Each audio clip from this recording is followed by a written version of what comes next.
আসসালামু আলাইকুম। সবাইকে স্বাগত জানাই আমার কথা শুনবার জন্য। নামাজে আমরা সাধারণত কোরআন তেলাওয়াত করি। কোরআনের যে সকল সূরা আমরা নামাজে তেলাওয়াত করি, সে সকল সূরার বঙ্গানুবাদ, সংক্ষিপ্ত আলোচনা আমি শুক্রবার হাজির হওয়ার চেষ্টা করি। এই জন্যই করি যাতে নামাজে আমাদের খুশু-খুশু থাকে। যদি আমাদের সূরাসমূহের বঙ্গানুবাদ, সংক্ষিপ্ত আলোচনা এগুলো মাথায় থাকে, তাহলে আমরা এই সূরাসমূহের আরো গভীরে প্রবেশ করব। আজকে আমি সূরা কুরাইশ নিয়ে আলোচনা করব। সূরা কুরাইশ এই শব্দের এই সূরার মাঝখানে কুরাইশ শব্দটিকেই এটির নামকরণ হিসেবে নেওয়া হয়েছে। নাজিল হওয়ার সময়কাল বেশিরভাগ সাহাবায় এবং বিশেষজ্ঞরা সূরা কুরাইশকে মক্কি সূরা বলে অভিহিত করেছেন, যদিও দুই একজন একে মাদানী বলেছেন। কিন্তু সূরা ফিলের সাথে সূরা কুরাইশের সম্পর্ক বিবেচনা করলে এটি মক্কি হওয়ার সম্ভাবনাই সবচেয়ে অধিক, তাই এটিকে মক্কি সূরাই বলা যায়। সূরা কুরাইশের বঙ্গানুবাদ। সূরা কুরাইশ, রুকু 1, আয়াত 4। দয়াময় মেহেরবান আল্লাহর নামে। অতএব কুরাইশদের নিরাপত্তার জন্য, শীত গ্রীষ্মের বাণিজ্য যাত্রায় নিরাপদ থাকার জন্য তাদের উচিত কাবাঘরের প্রতিপালকের ইবাদত করা। তিনিই তাদের ক্ষুধায় আহার দিয়েছেন, নিরাপত্তা দিয়েছেন ভয়ভীতি হতে। অনেকে বলে থাকেন সূরা কুরাইশ ও সূরা ফিল একই সূরা, কিন্তু মাঝখানে যেহেতু তাসমিয়া অর্থাৎ বিসমিল্লাহ সংযোজনের ফলে সূরা কুরাইশ ও সূরা ফিল থেকে পৃথক সূরাই অবতীর্ণ হয়েছে। নাহলে সূরা ফিল ও সূরা কুরাইশের প্রতিপাদ্য একই বিষয়, তাই আলাদা আলাদা সময় অবতীর্ণ হওয়ার ফলে এই সূরা দুটিকে পাশাপাশি রাখা হয়েছে।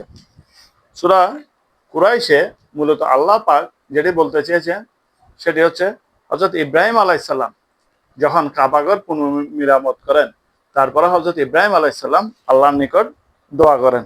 তিনি আল্লাহর নিকট বলেন যে, হে আমার প্রভু, তুমি এই নগরকে নিরাপদ নগরীতে পরিণত করো, আর এর অধিবাসীদেরকে ফলমূল, বিভিন্ন খাদ্যদ্রব্য এবং যাবতীয় জীবন ধারণ সামগ্রীর প্রাচুর্য দ্বারা সমৃদ্ধ করো।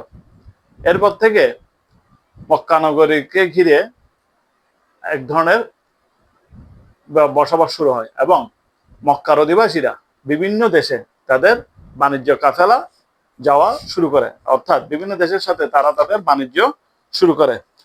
যেমন সে সময় মক্কার লোকেরা বিশেষ করে সিরিয়া, মিশর, ইরাক, পারস্য, ইয়েমেন, হাবশা প্রভৃতি দেশের সাথে বাণিজ্য স্থাপনের বিশেষ সুযোগ পেয়েছিল।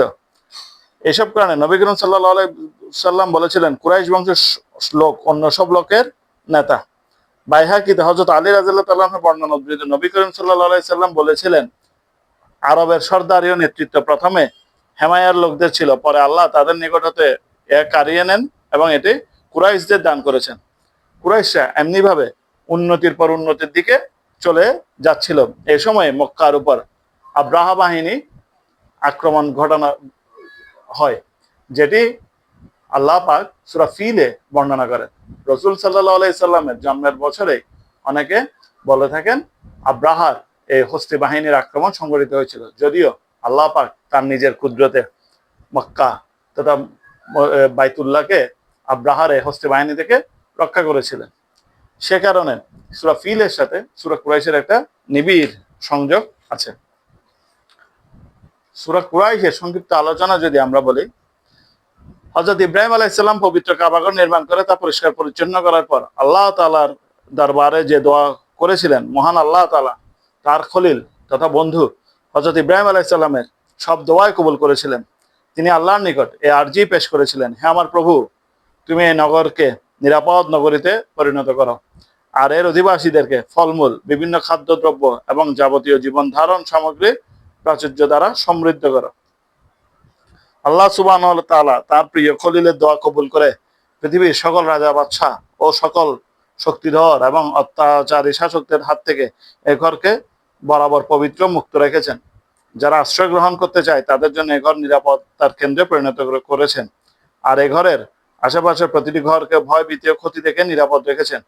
এমনকি এ পবিত্র ঘরের ইমারতের ইজ্জতের কারণে এর প্রতিবেশীরা শিরক, কুফর ও মূর্তি পূজায় লিপ্ত হওয়া সত্ত্বেও এবং এই ঘরের প্রভুর ইবাদতকে পরিহার করা সত্ত্বেও আল্লাহ সুবহানাহু ওয়া তাআলা তাদের ঘরের মর্যাদার খাতিরে তাদেরকে ক্ষতি ও ভয়ভীতি থেকে মুক্ত রেখেছেন।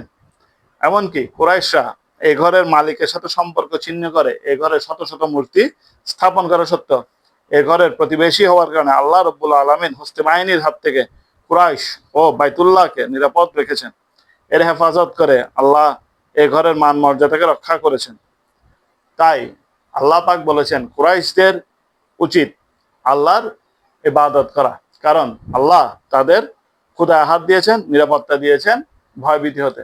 তেমনি ভাবে এটি কুরাইশদের নিকট অবতীর্ণ সূরা মনে হলো এটি প্রকৃতপক্ষে সমকালের জন্য প্রযোজ্য, কারণ আল্লাহ পাকই আমাদের রিজিক সবকিছু দিয়ে থাকেন। আল্লাহ হাফেজ।